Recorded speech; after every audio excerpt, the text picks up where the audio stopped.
یک اسمارت کانترکت میتونه کلاهبرداری باشه؟ بله. صرفاً اینکه یک پروژه یا یک شرکت بر اساس اسمارت کانترکت پیش میره نمیتونه به این معنی باشه که کلاهبرداری نیست. چه شکلی تشخیص بدیم که یک پروژه کلاهبرداری هست یا نه؟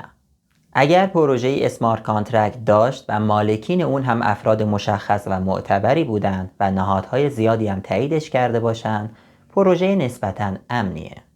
در مورد اسمارت کانترکت ها اگر مالک پروژه مشخص هم نباشه، باز هم اون پروژه میتونه امن باشه، مثل بیت کوین. از طرفی همه پروژه ها به اندازه بیت کوین مشهور نشدن که ما خیالمون راحت باشه.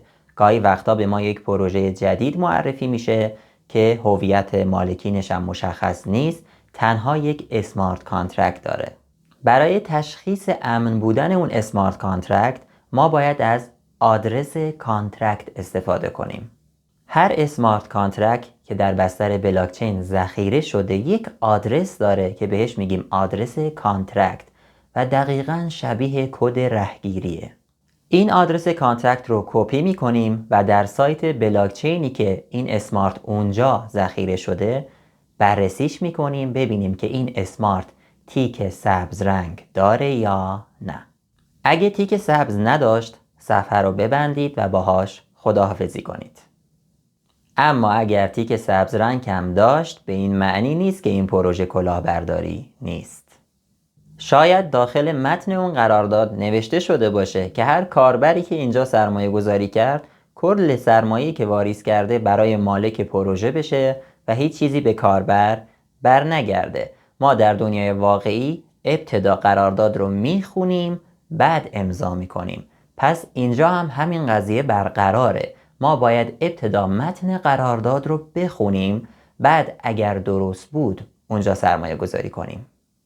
نکته مهم اینه که متن قرارداد به صورت کدنویسی برنامه نویسی شده و هر کسی بلد نیست اون برنامه رو بخونه.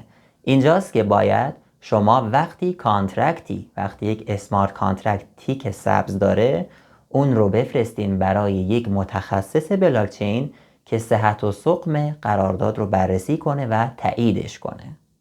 پس اگر پروژه‌ای صرفاً گفت ما اسمارت کانترکت داریم و تیک سبز رنگ گرفتیم پس امن هستیم، باور نکنید این دو مورد به معنای امن بودن نیست. برای امن بودن حتماً باید افراد متخصص اون اسمارت کانترکت رو بررسی کنند. دقیقاً مثل اینکه ما بگیم در دنیای واقعی قراردادها رو یک وکیل خبره باید بررسی کنه بعد امضاش کنیم.